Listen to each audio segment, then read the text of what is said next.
Justin Fields. He made a speech yesterday. So whether it's here or not, I have no regrets. Shout out to you guys for. Basically, he said, "Shout out to Chicago, the city, the community. If I'm here or not, I don't." Basically, he kind of wrote his last message out there to Chicago. If you've been in the GM role, or you've been in that role to where we're drafting and assessing players' talents and such, do you draft a quarterback, or are you gonna? In my opinion, this is my opinion, and I've never been in that room. I think you're taking a step back and you're robbing Peter to pay Paul here with another rookie on a team that's just not adequate enough to make it to a playoff yet. I just stay with Justin Fields and build around the team because I think you're going to go backwards. Caleb Williams, even Penix, I just think you're going to go backwards and you're going to start over again. Am I wrong? No, I mean it's two thought process behind it. The question is, do you believe that Justin Fields is a guy for the next 10 years? If that answer is a yes, you do it. If it's a no, you cut ties right now. And they know that answer. And if it is a no, unfortunately, the people that drafted him and coached him all need to be fired because you failed this kid. Now, will that happen? Probably not, meaning fired, but you have an opportunity with the 1 and 4th pick, I believe, to have the chance to have a Texan-esque turnover, meaning you get cornerstones at 2 positions. Now, if that's the case, you do it. You trade Fields, you get something for him, and you load up.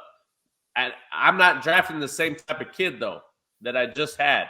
I'm going full circle. I'm drafting the same kid, same type of kid, like a super athletic, big-time arm, runs around, can do plays like that, then I'm keeping Fields. Right, and I'm getting the team better. They have that's kind of what it is out there anyway. Who's the guy that's not doing that? Penix? Drake May, I guess. May's athletic. He's a big old freak. Yeah, but not like Justin Fields. Then real quick, the Bears got the first and I think the 9th pick is the latest. I think it's shifted a little bit right now, the draft order. So I think it's 1 and 9 right now. So yeah, I mean that the answer in the entire building from the owner down, and everyone has to be on board. If he's the guy, then you're committed to him for at least the next 5 years. If not, you have the chance to reload and start over. And it happens every year. And unfortunately, he's had moments. He just hasn't been consistent enough. Is it coaching? Is it team? Is it player scheme? A lot of that happens with these players' success, especially at that position. But you have to answer that question as an organization, and then you don't look back. And the thing is, real quick, man, I feel like the pressure's on the front office because if they don't go out there and draft Caleb Williams, and let's say hypothetically, next 2 years, whatever, this kid is exactly who all the scouts claim he's going to be. Yep, then everyone's fired. Everybody's fired. Yeah. Where if they draft him and he's like average or whatever, buy yourself time. Time. Because now you draft him next year, no matter what happened, you get a pass. Oh, he's a rookie. It's okay, cool. In the second year, you might still get a little bit of pass. So you still feel you're buying yourself like 3 years. Yeah. Where with Fields, it's like, nah. Like that's a great point, Smitty, because at the back of these guys' minds, these GMs and stuff, at the end of the day, they're thinking about their self and their family, right? Yep, they obviously want to do good because they want to keep their job, but they get in a situation. This exact situation is, how do I protect myself? Right? Yep. How do I make sure, like, if I'm not right, trying to be the best of both worlds, which unfortunately, and then you get the real owners that, hey, no, that ain't going down. You F this up, you're out of here. So it's a great point. The safe choice is just drafting Caleb because everyone thinks that's what you should do. So that's the safe choice. It doesn't mean it's the right one, but it's the safe one. And you got remember this last thing for me.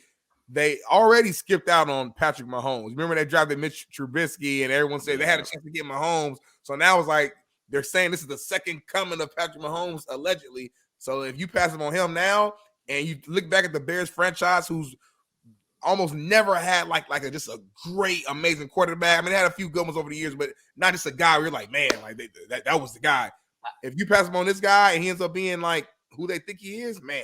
So Smitty, Every team can say that. Like, Miami missed out on Herbert and they took Tua. Are they better with Herbert? but Tua is but the thing is Tua's good in the playoffs. So my point is you missed out on Mahomes and got Trubisky.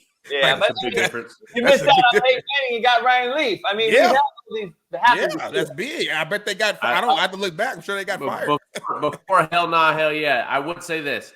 If they decide that Fields isn't the direction they want to go to and they trade him, I'm not trading him unless I get a first or second round pick or a high starter or 2 starters. Yes. To bring to my team. So if that doesn't happen, then I'm keeping him and I'm rolling with him because it's just the trade-off isn't good enough. I mean, he's still a solid player that could develop and get better. I think his arm throwing and he's kind of got a funky, like, I don't know if he'll ever be a great passer per se, but that doesn't mean you can't win with him. Yeah, like I feel like you bring him Marvin Harrison Jr. if that's an option, or Brock. Is it Brock Bowers or whatever, and you get an extra tackle over there. I don't know. Yeah, I feel like Justin Fields could be the options at one, like you could trade down and get another. You could potentially have 3 first-round picks this year to build around Fields and the team. Like that's you already got DJ Moore over there, who's a great weapon. Like you know what I'm saying? Like you put so much around Justin Fields, like you don't have to do that much. Yeah, so I don't know. And I think the division is up for grabs. And I want to know. It's not crazy to me. It makes perfect sense to me because I know the landscape and understand the quarterback play in the league right now. But like, when is somebody going to say, "Screw drafting one of these QBs in college that I'm not confident in"? I just think they're freaks of a nature athletically, but then I got to reteach and I have to rebuild a whole team around this guy. When are we going to just say, you know what? I like that Browning kid over in Cincinnati. I'll throw him $10 million. I'll take him for a couple years and build a better roster around him. And because I don't know if you're going to get a CJ Stroud in next year's draft. I'm just going to be honest. So I don't think you're going to have that roster either. I don't think but there's quarterbacks out there. And I do believe Browning's a top 32 quarterback in the NFL. I do. So I think he'd be started somewhere. I think he can help somebody like a Washington, an Atlanta. I think he can be somewhere like that and do well.